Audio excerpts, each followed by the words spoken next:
Hi guys! Another day, another chika. At another chika na naman tayo guys. So, for today's chika, okay, pag-usapan natin kung paano nga ba ako nakarating dito sa kung saan ako ngayon. Saan nga ba ako nagtatrabaho? Well, sa hindi nakakaalam, nagtatrabaho ako sa cruise ship. Actually, shout out to my inay, binigyan niya ako ng cotton. Gagamitin ko ngayon kasi binigyan ako ng cotton. Tapos, may naiwan pa kasing silka. So, itry naman nating lagyan ng silka ang ating face. So, o nga pala yung chika pala natin. Paano nga ba ako napunta dito? Well, simple lang naman guys. Nagsimula lang yun sa isang pangarap. Nung bata kasi ako, nung unang panahon, parang hapon, char. Nung unang panahon, bata pa ako nun. Out of curiosity, talagang nag-curious lang ako. Ano bang itsura ng Maynila? Tapos, pag na-curious ako, tinatanong ko, marami kasi akong tanong, bakit ganito, ganyan. Tapos, sinasagot naman nila, tapos na-curious ako. So, nung mga time ko pa kasi noon, mga 2009,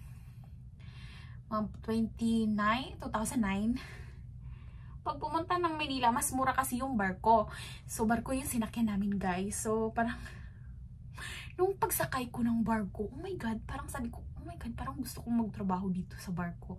Kasi parang, yung receptionist kasi doon ang ganda, tapos nag-announce lang, parang sabi ko, ay, parang gusto kong magtrabaho ng ganun. Pero nung bago pa lang talaga yun, bago pa lang ako masakay ng barko, nung bata pa lang ako, lagi na akong naginip ng barko, tapos, nasusunog daw ang barko. Tapos, parang magugulat ako pagkagising ko, tapos iiyak ako. Pero, panaginip lang yun, guys. Panaginip lang. So, yun na nga. Pumunta na nga akong Maynila. So, sumakay ako ng barko. So, parang sabi ko, ay, parang gusto kong magtrabaho doon, diba? So, nag-aral kasi ako sa Maynila, guys. Doon ako nag-aral sa tito ko, si Ronaldo Zarwino. Doon ako nag-aral sa kanila, si high school hanggang college. Doon ako sa kanila. Super babait ng mga pinsan ko din. Of course. Tapos yun nga, syempre, mahirap lang kami. Nangarap lang naman ako. Simple lang naman talaga yung pangarap ko dati. Alam mo ba, nung nasa probinsya pa ako, alam mo ba kung anong pangarap ko? Hindi ka maniniwala. Oh my God, yung ano ko sa Clayo, madumi. Ang dami ng buhok. Hindi ko maniniwala kung anong pangarap ko. Well, ang pangarap ko ay simple lang talaga. Makakain ng isang buong pritong isda na malaki. Yan lang yung pangarap ko, guys. Tas makakain ng noodles na walang halong gulay. Diba? Napaka-simple ng pangarap ko ng mga bata. Bata pa ako. Sabi ko, ay, pangarap ko talaga yun. Tapos, wala lang, pangarap ko lang. Tapos, oh my God, ito na. Pumunta na ako ng Maynila. Oh my God, guys. Talagang natupad ang pangarap ko. Alam bakit? Talagang natupad ang pangarap ko kasi laging may isda dun eh. Tapos, anli din ng noodles. Sabi ko, ay, parang araw-araw nga kami kumakain ng isda. Tsaka noodles, sabi ko, ay, dati pangarap ko lang to. Ngayon, araw-araw na. So, syempre, sabi ko, natupad yung pangarap ko O di syempre ngayon, nangarap na naman ako ng malaki. Sabi ko, parang gusto ko nang kumain ng baboy, tsaka baka, tsaka isda araw-araw. Sabi ko, ay, sana mangyari din yun.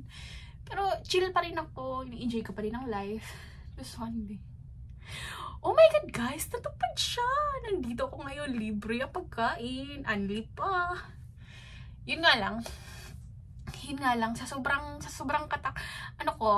katakawan ko, tsaka afford ko na kasi, guys, afford ko nang bumili ng gusto ko, ng mga pagkain na gusto ko. So, ang problema ngayon, tumataba naman ako. So, ngayon, and then, gusto ko na lang maging kanding. Alam mo yung kanding? Yung kinakain, na lang, gulay-gulay. Kasi gusto ko rin maging healthy living, no ka ba? Pero, syempre, pretty pa rin tayo kahit na medyo suba na tayo, diba? Tapos, yun na nga. So, guys, sa buhay, kailangan may pangarap ka. Tapos, kung may pangarap ka, mag-set ka ng goals. Tapos, huwag kang ma-stress. Huwag kang ma-stress kung hindi pa nangyayari yung mga gusto mo. Kasi, si Lord, tinutupad talaga yung mga gusto mo. You just need patient lang talaga, and don't give up. Ang motto ko pala ay never give up. Never. So, yun na nga, pag may gusto ko, hindi ako sumusuko. So, hanggang sa makuha ko yung gusto ko, kaya nandito ko ngayon. Pero, hindi rin madali kung paano. Oh my God, ano to? Hindi rin madali Hindi rin madali ang kailangan mo ding mag-sacrifice. Una na doon sa mga pangarap ko. Marami akong sinacrifice actually, yung time, yung pag-date ko. Char, lumalan. Pero basta marami ka ding isa-sacrifice. Pero make sure na kung kaya mong i-save both of them, go mo. Huwag mong hiyaang mag-sacrifice ka ng mga bagay-bagay na hindi naman ikakasaya ng buhay mo. Yun lang yung mga advice ko. Pero ako hindi, I'm happy where I am now.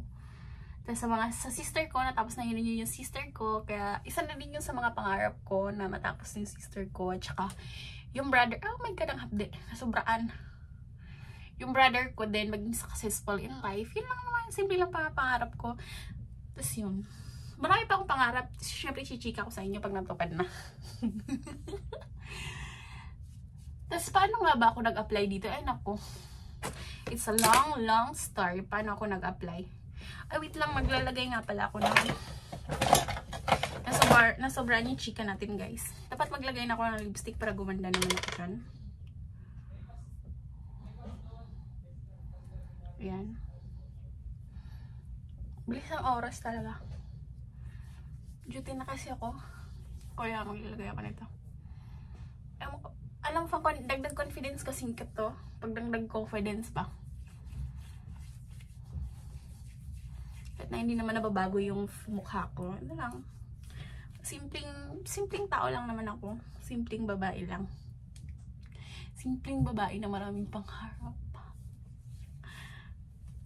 Yun lang, guys. Bye, guys. Chika tayo ulit tomorrow. Tsaka na natin ituloy ang ating kwento kasi may makeup ako.